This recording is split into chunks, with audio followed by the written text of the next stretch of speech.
ပြောရရင်ကျွန်တော်တို့အများစုဟာကြောက်ကက်တွေစီးလန်းကြောင်းတွေကိုတခုခုမှလာမှမဟုတ်ရင်သိပ်ပြီးစဉ်းစားတတ်ကြတယ်မလားမနေ့အိယာတစ်ချိန်မှာငါကြောက်ကက်တွေဘလို့ရှိပါသလဲဆိုပြီးမစဉ်းစားကြဘူးလေဒါပေမဲ့အမှန်တရားကတော့ဒီအင်္ဂါတွေကတိတ်တဆိတ်တစ်နေ့လုံးတစ်ညလုံးသိအတွက်အလုံးလုံးနေတယ်အညစ်အကြေးတွေစစ်ထုတ်အည်တညီမျှအောင်ထိန်းသွေးပေါင်ချိန်ကိုထိန်းညှိခန္ဓာကိုယ်ကိုဟန်ချက်ညီအောင်ထိန်းသိမ်းပေးနေတာဒီတော့ကြောက်ကက်နဲ့စီးလန်းကြောင်းပြဿနာတွေပေါ်လာတဲ့အခါဥပမာကြောက်ကက်ကြောက်တီတာပိုးဝင်တာဖောရောင်တာပင်ပန်းနှံ့နေတာစီးရောင်သွေးပြောင်းတာကြောက်စရာကောင်းပြီးရှုပ်ထွေးနိုင်တယ်သတင်းကောင်းကတော့ဒီနေ့တိုင်းစားတဲ့အစားအစာတွေကကြောက်ကက်နဲ့စီးလန်းကြောင်းကျန်းမာရေးကိုထောက်ပံ့ဖို့ကြီးမားတဲ့အခန်းကဏ္ဍကနေပါဝင်နေတယ်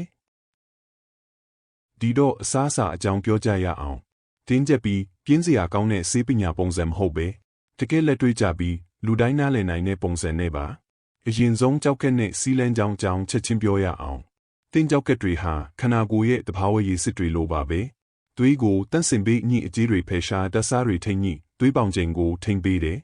စီးလန်းကြောင်းဆိုတာကကြောက်ကက်စီးပြုံစီးအိမ်စီးထွက်ပြုံတွေပေါင်းဆက်ထားပြီးစီးကိုတိုးလောင်ပြီးဆုံးထုတ်ဖို့တာဝန်ယူထားတာပါ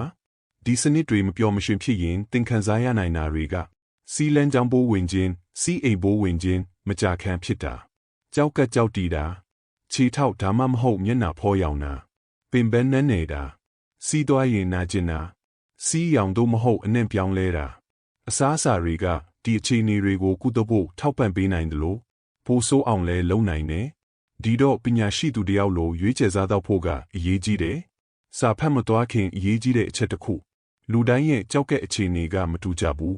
တချို့ကပိုတက်ဆီယမ်နည်းနည်းပဲလိုတယ်တချို့မလိုဘူးတချို့ကအသားဓာတ်ပရိုတင်းနည်းနည်းပဲလိုတယ်တချို့ကပိုလိုတယ်ဒီတော့ဒီလမ်းညွှန်ချက်ကိုဆရာဝန်ရဲ့ညွှန်ကြားချက်အစားထိုးမဟုတ်ပဲရေဘူးရကျွမ်းကျင်သူအကြံပေးချက်လို့ပဲမှတ်ယူပါသင်အတွက်တီးကြတဲ့စားသောက်မှုပုံစံဆိုတာဆရာဝန်တို့မဟုတ်အစာအာဟာရပညာရှင်နဲ့တာဆွေးနွေးတိုင်ပင်သင့်တယ်ကဲအခုတကယ်အကူအညီပေးနိုင်တဲ့အစားအစာတွေကိုကြည့်ရအောင်ရေအားလုံးတွေကအရေးကြီးဆုံးအစာအသီးအနှံတွေဟင်းသီးဟင်းရက်တွေမပြောခင်ရေအကြောင်းအရင်ပြောရမယ်ကြောက်ကက်တွေချစ်တဲ့အရာရှိရင်ရေတဲ့ပြည့်ဝမှုပါပဲရေကဘလို့ကူညီလဲကြောက်ကက်ထဲကအဆိပ်အတောက်တွေကိုစေကြောပေးတယ်ကြောက်ကက်ကြောင့်မတည်အောင်ကာကွယ်ပေးတယ်စီးလန်းကြောင်းပိုးဝင်နိုင်ခြေကိုရောကျစေတယ်စီးကိုကြစ်ကြစ်လေးလေးမရှိစေဘဲပုံမှန်စီးဆင်းစေတယ်ရေမလုံလောက်ရင်အကောင်းဆုံးစားအသောက်တွေတောင်မှကောင်းကောင်းလုံးမဖြစ်နိုင်ဘူးရေဘလောက်တောက်ရမလဲလူအများစုအတွက်တစ်နေ့ဖန်ခွက်6ခွက်မှ10ခွက်ကနေစပြီးတောက်တဲ့တချို့ကပိုလိုတယ်အထူးဖြင့်ရာသီဥတုပူတဲ့နေရာသို့မဟုတ်ကိုယ်လက်လှုပ်ရှားမှုများတဲ့လူနေမှုပုံစံရှိရင်တခုတည်းထားရမှာကသင်ဆရာဝန်ကအရေတောက်သုံးမှုကိုကန့်သက်ခိုင်းထားရင်ဆရာဝန်ညွှန်ကြားချက်ကိုသာလိုက်နာပါကြောက်ကက်နဲ့စီးလန်းကြောင်းအတွက်အကောင်းဆုံးအသီးများတေဘန်ဒီရိုးရှင်းပြီးဘေးကင်းစွမ်းအားကောင်းဘန်ဒီကကြောက်ကက်ကိုမထိခိုက်စေဘဲအမြင်တကြွယ်ဝတယ်သွေးရင်းတကြားသက်နဲ့ကိုလက်စတရောကိုထိန်းညှိပေးတယ်ဒီနှစ်ခုစလုံးကကြောက်ကက်ကျန်းမာရေးအတွက်အရေးကြီးတယ်အသီးအနှံတွေထဲမှာပိုတက်ဆီယမ်ပါဝင်မှုနေတဲ့အတွက်လူအများစုအတွက်ကြောက်ကက်နဲ့တင့်တော်တယ်နေဘလူးဘယ်လီသေးပေမဲ့စွမ်းအားကြီးတယ်ဘလူးဘယ်လီမှာအန်တီအောက်ဆီဒန့်နဲ့အန်တီအင်ဖလေမေရီချက်ပေါင်းတွေကျွဲဝတယ်ယောဂပိုးဝင်ခြင်းကိုတိုက်ဖြတ်ပေးပြီးကြောက်ကက်တကျူးတွေမှာဖြစ်တဲ့အောက်ဆီဒေးတဖြည့်ဆည်းမှုကိုရောကျစေတယ်ဆိုဒီယမ်ပိုတက်ဆီယမ်ဖော့စဖိယက်တဘာဝတိုင်းနေတယ်ဘလူးဘယ်လီကိုကြောက်ကက်အတွက်ဘေးကင်းတဲ့စူပါစာလို့မှတ်ယူလို့ရတယ်3ခီယမ်ဘယ်လီစီလန်ကြောင်းရဲ့အကောင်းဆုံးမိတ်ဆွေခီယမ်ဘယ်လီတီးကစီလန်ကြောင်းပိုးမဝင်အောင်ကာကွယ်ပေးနိုင်တယ်လို့နာမည်ကြီးတယ်ဘက်တီးရီးယားတွေစီလန်ကြောင်းနိုင်ရန်တွေမှာကပ်မနေအောင်တားဆီးပေးတယ်အရေးကြီးတဲ့မှတ်ချက်တကြားမထက်ဖြည့်ထားတဲ့ခီယမ်ဘယ်လီဖြော်ရည်သို့မဟုတ်လက်ဆက်တဲ့ခီယမ်ဘယ်လီတီးကိုသာရွေးချယ်ပါတကြားပြီးအစုံပါတဲ့ခီယမ်ဘယ်လီဖြော်ရည်တွေကကောင်းကျိုးထက်ဆိုးကျိုးပိုများနိုင်တယ်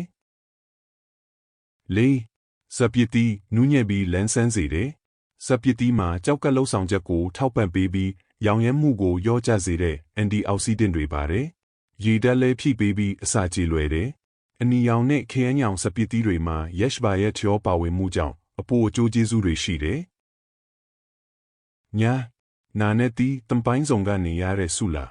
နာနဲ့တီးကအခြားအသီးအနှံအများစုထက်ပိုတက်ဆီယမ်ပါဝင်မှုနေပြီးရောင်ရဲမှုကိုလျော့ကျစေတဲ့ဘရိုမီလိန်လို့ခေါ်တဲ့အင်ဇိုင်းပါတယ်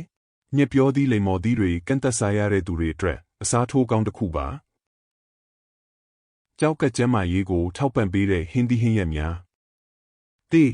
ကော်ဖီထုတ်ကျောက်ကနဲ့တင့်တော်တဲ့ဟင်းသီးဟင်းရွက်ကော်ဖီထုတ်ကပိုတက်ဆီယမ်နေပြီးဗီတာမင်တွေအမြင့်တဲ့အန်တီအင်ဖလီမေရီကြက်ပေါင်းတွေကျွဲဝတယ်။အစာချေစနစ်ကိုထောက်ပံ့ပေးပြီးကျောက်ကတကျူးတွေမှာဖြစ်တဲ့အောက်ဆီဒေးတဖိစီးမှုကိုလျော့ကျစေတယ်။နေဘန်ကော်ဖီနူးညံ့ပြီးအာဟာရကျွဲလို့ဘန်ကော်ဖီကနောက်ထပ်ပိုတက်ဆီယမ်နေတဲ့ဟင်းသီးဟင်းရွက်တစ်မျိုးဖြစ်ပြီးဗီတာမင်စီနဲ့အမြင့်သက်ကျွဲဝတယ်။ကျောက်ကကိုဝမပိစေပဲပိုက်ပိစေတယ်။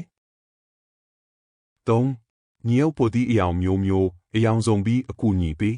အနီအဝါအစိမ်းရောင်ညရုပ်ပိုသီးတွေကပိုတက်ဆီယမ်နေပြီးဗီတာမင်စီနဲ့အန်တီအောက်ဆီဒန့်တွေမြင့်မားစွာပါတယ်။ကျောက်ကကိုဒုက္ခမပေးပဲအရသာထိပ်ပေးနိုင်တယ်။4. ကြက်သွန်ဖြူအရသာထက်ပိုပါတယ်။ကြက်သွန်ဖြူကရောင်ရမ်းမှုကိုလျော့ကျစေနှလုံးကျန်းမာရေးကိုထောက်ပံ့သွေးပေါင်ချိန်ကျစေတယ်။ကျောက်ကလူနာတွေအတွက်အရန်ရေးကြီးတယ်။ချက်ပြုတ်ရာမှာစားသုံးစရာမလိုအောင်လဲကူညီပေးတယ်။ညာကြက်သွန်နီရိုးရှင်းပေမဲ့စွမ်းအားရှိကြက်သွန်နီမှာအန်တီအောက်ဆီဒန့်တွေပါဝင်ပြီးဆိုဒီယမ်မပါပဲအရသာထိပ်ပေးတယ်။သွေးလည်ပတ်မှုနဲ့ကျောက်ကလှုပ်ဆောင်ချက်ကိုထောက်ပံ့ပေးတယ်။ကျောက်ကနဲ့စီလန်းကြောင်းအတွက်အကောင်းဆုံးပရိုတင်းရေးချယ်မှုများပရိုတင်းကနည်းနည်းရှုပ်တယ်များလုံးရင်ကျောက်ကကိုဝင်ပြီးစေတဲ့နည်းလုံးရင်လဲခနာကိုယ်ကိုအားနည်းစေတယ်။တေကြက်ဥကတန့်စင်တဲ့ပရိုတင်းကြက်ဥကာက phosphorus သို့မဟုတ်အဆီလွန်ကြမပါပဲမြင့်မားတဲ့အရည်အသွေးရှိတဲ့ပရိုတင်းကိုပေးတယ်။ကျောက်ကပြဿနာရှိသူတွေအတွက်မကြာခဏအကြံပြုခံရတဲ့အစာပါ။နေငါအထူးဖြစ်အဆီများတဲ့ငါဆယ်မွန်ငါးမြင့်ကြီးငါးပါးနေငါးထောက်လောင်ငါးတွေမှာအိုမီဂါ3ဖက်တီအက်ဆစ်ကျွဲဝတယ်။အကျိုးကျေးဇူးတွေကတော့ရောင်ရမ်းမှုလျော့ကျခြင်းသွေးပေါင်ချိန်ပိုမိုထိန်းချုပ်နိုင်ခြင်းကျောက်ကလှုပ်ဆောင်ချက်မြင့်တက်ခြင်းကြော်တာကိုရှောင်ပြီးဖုတ်တာပေါင်းတာကပိုကောင်းတယ်။3. အရေးခွန်မပါတဲ့ကြက်သားတင့်တင့်ယုံစားပါကြက်သားကတင့်တင့်နဲ့ပမာဏစားရင်ကောင်းတဲ့ပရိုတင်းရင်းမြစ်ပါအချိုးစားညီမျှဖို့ကအရေးကြီးတဲ့ပရိုတင်းများလုံးရင်ကျောက်ကကိုဝင်ပြီးစေတယ်။4. အပင်ထွက်ပရိုတင်းများဒီယိုတစိုက်ရွေးချယ်ပါမက်ပဲပဲမျိုးမျိုးလိုအပင်ထွက်ပရိုတင်းတွေကအာဟာရကျွဲဝပေမဲ့ပိုတက်ဆီယမ်နဲ့ဖော့စဖီယပ်မြင့်မားနိုင်တယ်။ပမာဏထိန်းချုပ်မှုနဲ့တင့်တော်တဲ့ချက်ပြုတ်နဲ့ဥပမာဘဲကိုစိန်ထားတာတွေကတက်စားဝင်ကိုလျော့ကျစေဖို့ကူညီတယ်။ကြောက်ခက်နဲ့တင့်တော်တဲ့ကောက်နံနဲ့ကစီတဲများတေဆန်ဖြူနဲ့ပါစတာအန်တက်စရာကောင်းတာကဆန်ဖြူနဲ့ပါစတာတွေကကောက်နံအပြည့်အစုံတွေထက်ပိုတက်ဆီယမ်နဲ့ဖော့စဖီယပ်ပိုနေလေးရှိတဲ့အတွက်ကြောက်ကလူနာအတွက်ပိုတင့်တော်တယ်။နေပေါင်မုံစားနေတဲ့ရွေးချယ်မှုများဖော့စဖီယပ်ထက်ဖြည့်ပစ္စည်းသို့မဟုတ်စားလွန်ကြွမထိတ်ထားတဲ့ပေါင်မုံတွေကိုရွေးချယ်ပါ။3. အုတ်ကြုံတင့်တင့်ယုံစားပါအုတ်ကြုံကမြင့်တဲ့နဲ့စွမ်းအင်ပေးပေမဲ့ဖော့စဖီယပ်ပါဝင်မှုကြောင့်တင့်တင့်နဲ့ပမာဏနဲ့သာစားသင့်တယ်။ကြောက်ကကြောက်တီခြင်းကိုကာဝယ်ပေးတဲ့အစားအစာများကြောက်ကကြောက်တီဖူးသူဆိုရင်ဘလောက်နာရဲဆိုတာသိမှာပါအစားအသောက်ကဒါကိုကာဝယ်ဖို့အရန်ရေးကြီးတယ်။အကူအညီပေးတဲ့အစာတွေထဲမှာရေးထပ်ပြောရမယ်အရန်ရေးကြီးတယ်။တံပရာကြီးတဘာဝစီချိတ်ကကြောက်မတီအောင်ကူညီတယ်။တဘာဝအရင်းမြစ်တွေကတဲ့ကယ်လ်ဆီယမ်ကျွဲဝတဲ့အစာတွေဖြည့်စွက်စာတွေမဟုတ်အောက်စလိတ်တက်နေတဲ့အသီးအနှံနဲ့ဟင်းသီးဟင်းရွက်တွေပါဝင်နေစီးအိမ်နဲ့စီလန်းကြောင်ကျန်းမာရေးကိုထောက်ပံ့ပေးတဲ့အစားအစာများစီလန်းကြောင်ကိုငြိမ်းချမ်းစေပြီးစိတ်အနှောက်အယှက်ဖြစ်စေမှုကိုလျော့ကျစေတဲ့အစားအစာတွေရှိတယ်။ရွေးချယ်ကောင်းတွေကတော့တစ်တော်သီးဖြေသီးတခွားသီးဆလဲရွက်တစ်ခုပြောဖတ်လို့ဆေးဖတ်ဝင်ပင်တွေကတဲ့လက်ဖက်ရည်ဒီစားအစာတွေကရေဓာတ်ဖြည့်ပေးပြီးအေးချမ်းစေတယ်။တတိထားစားတဲ့အစားအစာများအခုတော့မကြာခဏစားရင်ပြဿနာဖြစ်စေနိုင်တဲ့အစားအစာတွေအကြောင်းပြောကြရအောင်။တေစားအလွန်ကြွစားကသွေးပေါင်ချိန်တက်စေပြီးကြောက်ကပ်ကိုအလုပ်ပိုလုပ်စေတယ်။နေပြုပြင်ထားတဲ့အစာတွေနဲ့အမြန်စာတွေဒါတွေကဆိုဒီယမ်ဖော့စဖီယပ်ထက်ဖြည့်ပစ္စည်းတွေမကောင်းတဲ့အဆီတွေနဲ့ပြည့်နေတယ်။တင်းကြောက်ကပ်တွေကဒါတွေကိုမနစ်သက်ဖို့3. တကြားများတဲ့အချိုရည်တွေတကြားများတဲ့ဆိုတာနဲ့ချိုအောင်လုပ်ထားတဲ့ဖြော်ရည်တွေကရောင်ရမ်းမှုကိုတိုးစေပြီးကြောက်ကက်ယောဂဖြစ်နိုင်ခြေကိုမြင့်တက်စေတယ်။4. အနီရောင်သားအလွန်ကျွံအနီရောင်သားကကြောက်ကက်တွေစစ်ထုတ်ရမယ် ညစ်အကြေးတွေထုတ်လုပ်တယ်။အလွန်ကျွံစားရင်ကြောက်ကပျက်စီးမှုကိုမြန်စေနိုင်တယ်။ညာအရက်ကန့်သက်သို့မဟုတ်ရှောင်မှာအရက်ကခန္ဓာကိုယ်ကိုရေဓာတ်ခန်းကြောက်စေပြီးကြောက်ကလှုပ်ဆောင်ချက်ကိုနှောင့်ယှက်တယ်။ကြောက်ကကျန်းမာရေးအတွက်ရိုးရှင်းတဲ့နေ့စဉ်စားသောက်နဲ့ကြံပြုချက်များလက်တွေ့ကြအောင်ပြောရမယ်။တစ်နေ့လုံးမှာရေကိုတစ်ခါတည်းမတောက်ဘဲတစ်နေ့တာလုံးတောက်ပါ။အစာကိုပမာဏသေးသေးလေးတွေစားပါ။သင်ပန်းကန်ကိုချိန်ညှိပါ။ဟင်းသီးဟင်းရဲ့ပရိုတင်းကစီဓာတ်များရအောင်ညနေနှောင်းပိုင်းအစာများစားတာရှောင်ပါ။အစားအစာပါဝင်ပစ္စည်းတွေကိုသေချာဖတ်ပါ။အိမ်မှာအစားအစာတွေပိုချက်ပါ။ကြောက်ကဲ့နဲ့တင့်တော်တဲ့အစားအစာတရက်တာနမူနာများနနက်စာ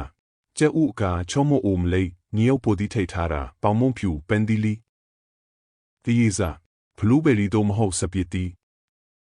နေ့လေစာမီးဖုံငါစံဖြူပြုတ်ကော်ဖီထုံငွေသီးရစာစားမပါတဲ့ဘီစကစ်မွန်တခွားသီးအချက်များညလေစာအရေးခွန်မပါတဲ့ကြက်သားပန်းကော်ဖီပါစတာအနေငယ်တောက်စရာ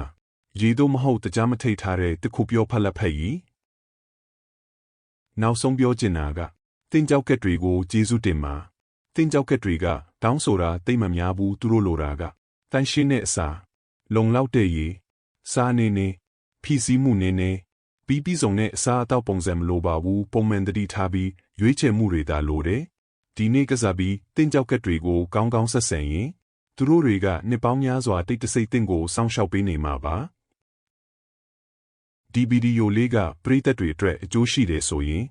like နဲ့ share လေးလည်းလုပ်သွားပေးဖို့တောင်းဆိုချင်ပါတယ်ဒီဗီဒီယိုလေးကိုအဆုံးထိကြည့်ရှုအားပေးတဲ့အတွက်အထူးပဲကျေးဇူးတင်ပါတယ်နောက်ထပ်ဗီဒီယိုအသစ်တွေကိုလည်းထပ်မံကြည့်ရှုအားပေးကြပါအောင်လို့တောင်းဆိုချင်ပါတယ်အားလုံးပဲစိတ်ဤချမ်းသာခြင်းကိုယ်ဤကျန်းမာခြင်းနဲ့ပြည့်စုံကြပါစေလို့ဆုတောင်းရင်းနဲ့နောက်ထပ်ဗီဒီယိုမှာပြန်တွေ့ကြမယ်ဘိုင်ဘိုင်